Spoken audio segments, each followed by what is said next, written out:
Capítulo 7. Esboço geológico da Terra. Períodos geológicos. Estado primitivo do globo. Período primário. Período de transição. Período secundário. Período terciário. Período diluviano. Período pós-diluviano ou atual. Nascimento do homem. Períodos geológicos. 1. A Terra carrega consigo os traços evidentes da sua formação.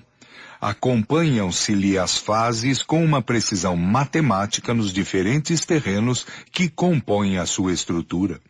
O conjunto desses estudos constitui a ciência chamada geologia, ciência nascida neste século e que lançou luz sobre a questão tão controvertida da sua origem e da dos seres vivos que a habitam. Aqui não há hipóteses, trata-se do resultado rigoroso da observação dos fatos, e em presença dos fatos, a dúvida não é permitida. A história da formação do globo está escrita nas camadas geológicas de um modo muito mais certo do que nos livros pré-concebidos, porque é a própria natureza que fala, que se mostra a descoberto, e não a imaginação de homens que criam os sistemas. Onde se vêem as marcas do fogo, pode-se dizer com certeza que o fogo existiu. Onde se vêem as da água, diz-se com não menos certeza que a água permaneceu. Onde se vêem a dos animais, diz-se que os animais aí viveram. A geologia é, pois, uma ciência toda de observação. Não tira consequências senão do que vê. Sobre os pontos duvidosos, não afirma nada, não emite senão opiniões discutíveis, cuja solução definitiva espera observações mais completas. Sem as descobertas da geologia, como sem as da astronomia, a gênese do mundo estaria ainda nas trevas da lenda. Graças a ela, hoje o homem conhece a história da sua habitação e o alicerce das fábulas que cerca o seu berço desabou para não mais se levantar. 2. Por todas as partes, nos terrenos onde existam fossos, escavações naturais ou praticadas pelos homens, nota-se o que se chamam estratificações, quer dizer, camadas superpostas. Os terrenos que apresentam esta disposição são designados sob o nome de terrenos estratificados. Estas camadas de espessura muito variável, desde alguns centímetros até 100 metros e mais, se distingue entre elas pela cor e pela natureza das substâncias de que se compõem. Os trabalhos de arte, a abertura de poços, a exploração de pedreiras e, sobretudo, de minas, permitiram observá-las até uma profundidade bastante grande. 3. As camadas geralmente são homogêneas, quer dizer que nenhuma está formada de uma mesma substância, ou de diversas substâncias que existiram conjuntamente e formaram um todo compacto. A linha de separação que as isola uma das outras é sempre claramente traçada como nas bases de uma construção. Em nenhuma parte se vê misturarem-se e se perderem uma na outra, relativamente aos seus respectivos limites, como ocorre, por exemplo, nas cores do prisma e do arco-íris. Por esses caracteres, reconhece-se que foram formadas sucessivamente, depositadas uma sobre a outra, nas condições e por causas diferentes. As mais profundas, naturalmente, foram as primeiras a serem formadas, e as mais superficiais, posteriormente. A última de todas, a que se encontra na superfície, é a camada de terra vegetal, que deve as suas propriedades aos detritos de matérias orgânicas, provenientes das plantas e dos animais. 4. As camadas inferiores, colocadas abaixo da camada vegetal, receberam em geologia o nome de rochas, nome que nesta acepção não implica sempre a ideia de uma substância pétrea, mas significa um leito ou banco de uma substância mineral qualquer. Umas estão formadas de saibro, de argila ou terra argilosa, de mármore, de calhaus redondos, outras de pedras propriamente ditas, mais ou menos duras, tais como os arenitos, os mármores, o giz, os calcários ou pedras de cal. As pedras de moinhos, os carvões de terra, os asfaltos, etc. Disse que uma rocha é mais ou menos poderosa, segundo a sua espessura seja mais ou menos considerável.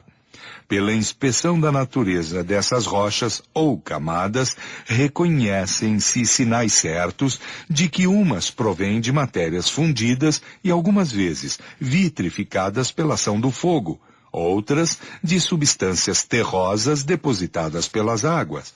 Algumas dessas substâncias permaneceram desagregadas como o saibro. As outras, primeiro no estado pastoso, sob a ação de certos agentes químicos ou outras causas, endureceram e adquiriram, depois de longo tempo, a consistência da pedra. Os bancos de pedras superpostas anunciam depósitos sucessivos. O fogo e a água têm, pois, a sua parte de ação na formação dos materiais que compõem a estrutura sólida do globo. 5. A posição normal das camadas terrosas ou pedregosas, provenientes de depósitos aquosos, é a horizontal. Quando se vêem esses imensos planos que se estendem por vezes a perder de vista de uma horizontabilidade perfeita, unidos como se houvessem sido nivelados com um rolo, ou esses fundos de vales tão planos quanto a superfície de um lago, pode-se estar certo de que numa época mais ou menos recuada, esses lugares estiveram muito tempo cobertos por águas tranquilas, que em se retirando deixaram secas as terras que haviam depositado durante a sua permanência. Após a retirada das águas, essas terras se cobriram de vegetação. Se em lugar de terras férteis, lamacentas, argilosas ou calcárias próprias para assimilarem os princípios nutritivos, as águas não depositaram senão areias siliciosas, sem agregação, têm-se esses planos arenosos e áridos que constituem as charnecas e os desertos. Os depósitos deixados pelas inundações parciais e os que formam os aterros na embocadura dos rios podem dar-nos disso uma ideia em ponto pequeno. 6. Se bem que a horizontalidade seja a posição normal e mais geral das formações aquosas, frequentemente vêem-se sobre muito grandes extensões, nos países montanhosos, rochas duras, que a sua natureza indica terem sido formadas pelas águas, estarem em uma posição inclinada e às vezes mesmo vertical. Ora, segundo as leis do equilíbrio dos líquidos e da gravidade, os depósitos aquosos não podem se formar senão em planos horizontais, já que aqueles que ocorrem nos planos inclinados são arrastados para as baixadas pelas correntes e seu próprio peso. Torna-se evidente que esses depósitos deveram ser erguidos por uma força qualquer depois da sua solidificação ou transformação em pedras. Destas considerações, pode-se concluir, com certeza, que todas as camadas pedregosas provenientes de depósitos aquosos em uma posição perfeitamente horizontal foram formadas depois de séculos pelas águas tranquilas, e que todas as vezes que tem uma posição inclinada é porque o solo foi atormentado e deslocado posteriormente por perturbações gerais ou parciais, mais ou menos consideráveis. 7. Um fato da mais alta importância, pelo testemunho irrecusável que fornece, consiste nos restos fósseis de animais e de vegetais encontrados em quantidades inumeráveis nas diferentes camadas. E como esses restos se encontram mesmo nas mais duras pedras, disso é preciso concluir que a existência desses seres é anterior à formação das próprias pedras. Ora, se considera o número prodigioso de séculos que foi preciso para operar-lhes o endurecimento e levá-los ao estado em questão de tempo imemorial, chega-se a esta consideração forçada de que a aparição de seres orgânicos sobre a Terra se perde na noite dos tempos e que é bem anterior, consequentemente, à data assinalada pela Gênese. Nota. Fóssil, do latim fossilia, fossilis, derivado de fossa, fosse e de fodere, cavar, escavar a terra. Esta palavra refere-se em geologia aos corpos ou restos de corpos orgânicos, provenientes de seres que viveram anteriormente aos tempos históricos. Por extensão, diz-se igualmente das substâncias minerais com traços da presença de seres organizados, tais como as impressões de vegetais ou animais. A palavra petrificação não se diz senão dos corpos transformados em pedra pela infiltração de matérias silicosas ou calcárias nos tecidos orgânicos. Todas as petrificações são necessariamente fósseis, mas todos os fósseis não são petrificações.